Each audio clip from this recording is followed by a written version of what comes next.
Bueno, muy buenas noches, estimados amigos.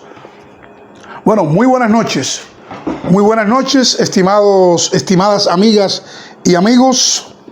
Y de nuevo regresamos al sexto capítulo de Crónicas del Presidio.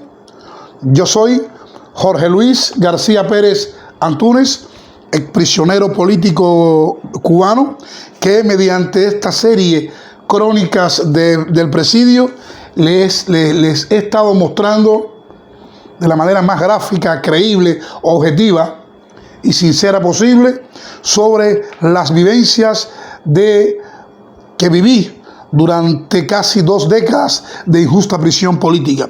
Fueron más de 17 años donde las torturas de las que fui víctima y testigo son el tema de esta serie que ya estamos en su sexto capítulo. Y en el capítulo de hoy, en este capítulo sexto de hoy, 16 de febrero, martes 16 de febrero del año 2021, les quiero contarles sobre la petición fiscal, el enjuiciamiento, así como mi regreso a prisión.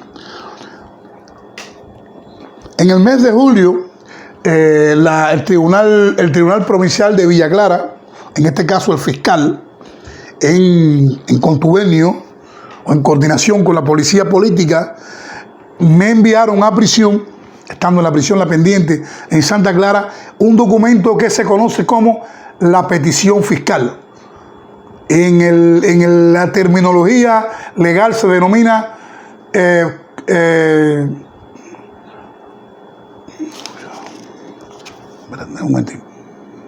en la terminología de la legalidad se denomina conclusiones provisionales, que no es otra cosa que la sanción que la parte acusatoria, conformada por los instructores, en este caso de la Seguridad de Estado y la Fiscalía, le solicitaban al tribunal como sanción. Claro, todo esto no era más que un teatro, una formalidad, pues todos sabemos en Cuba que los tribunales, en los casos de sanciones y causas políticas, se encuentran secuestrados, maniatados por la policía política, quienes son los que le orientan el tipo de sanción, el tipo de agravante e incluso dirigen ese circo que ellos le llaman juicio. En aquella oportunidad, la petición fiscal llegó a mis manos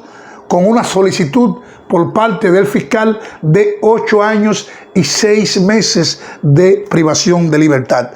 A esta petición respondí con una huelga de hambre, no tanto preocupado por los años que me solicitaba el fiscal, así como quería hacer una acción, una protesta simbólica, donde protestaba, donde llamara la atención por lo que consideré en aquel momento como una burda violación a mis derechos de libertad de expresión, contemplados en el artículo 19 de la Declaración de Derechos Humanos. Y así las cosas, bueno, comencé aquella huelga. Por vez primera conocí lo que era el más brutal de los aislamientos, el uso indiscriminado de celdas de aislamiento. Me condujeron a la prisión El Pre en Santa Clara y me ubicaron en esas inhóspitas celdas donde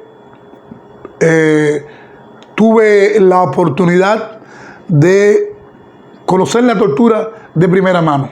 Allí por vez primeras sentí el roce, la compañía de ratones sobre mi cuerpo en horas de la noche. Allí por vez primera sufrí la sensación, el deseo de beber agua sin posibilidades de tomarla, porque la policía política orientó a los carceleros de la prisión que me suspendieran el agua. Allí por vez primeras conocí lo que era dormir desnudo, totalmente desnudo en el piso. Allí conocí la permanente compañía de mis eternos visitantes, que eran esas famosas plagas de mosquitos que en las horas del día y la noche se encargaban de hacerme aquellas transfusiones de sangre, como decimos en el argot jocoso carcelario. Allí conocí la ofensa, allí conocí las amenazas de muerte, y allí, sobre todas las cosas, conocí la propia insensibilidad de los militares, que llegaron incluso no solo a amenazarme de muerte, sino que a prohibirme el derecho de atención médica que en más de una oportunidad necesité por dolores que sentí de cabeza, también, o sea, un grupo de síntomas propios del debilitamiento de una huelga de hambre.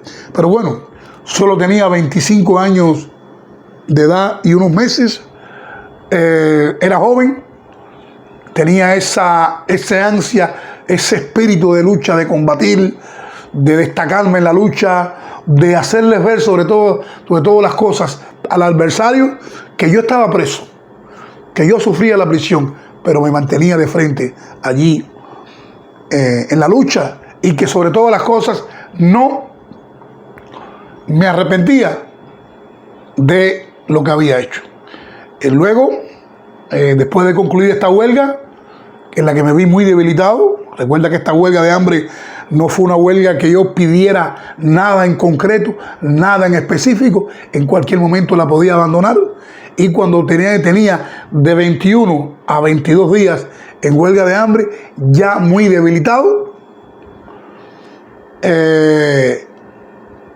me conducen, me regresan a la prisión La Pendiente, y 4 o 5 días después me conducen al tribunal, a la sala de delitos contra la seguridad del Estado, allí en el Tribunal Provincial de Villa Clara, conocido como La Pendiente, y allí comienza todo aquel circo en aquella sala de delitos contra la seguridad del Estado, en la segunda planta de esta imponente edificación. El juicio se efectuó con todas las ganancias para ello. Recordamos que estamos hablando de un tiempo, de una época donde no existía la oposición militante propiamente dicha, no existían prácticamente grupos de derechos humanos. Yo creo que no existían los líderes de la oposición. No existía el periodismo independiente, impensable. No existía el sindicalismo independiente.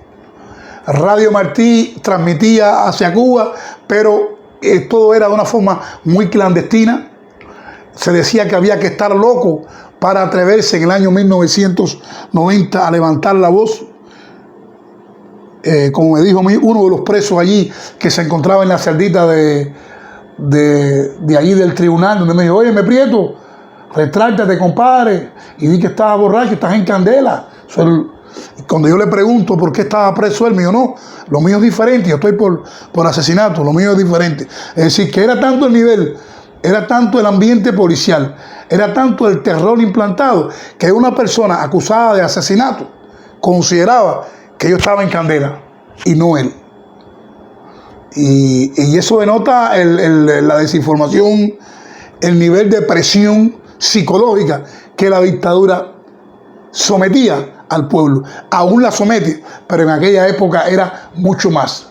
Estamos hablando de una época donde no existía el internet, donde no existía la oposición militante, donde no existía el reconocimiento, y donde pensar nosotros que iban en algún momento a reconocer el mundo nuestra existencia como preso político, aquello era algo impensable. Nunca pasó por mi mente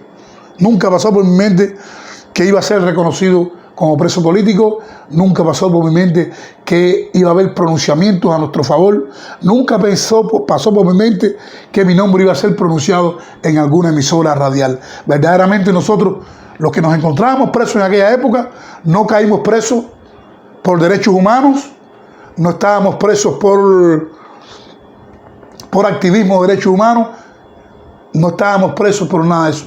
Estábamos simple y llanamente presos por enfrentar a la dictadura, por atrevernos a levantar nuestras voces en momentos en que muy pocos lo hacían. E incluso las personas que estaban allí, que conocí allí en prisión, que eran activistas de derechos humanos, no habían sido arrestados por eso. Habían sido involucrados en supuestos delitos de propaganda enemiga escrita.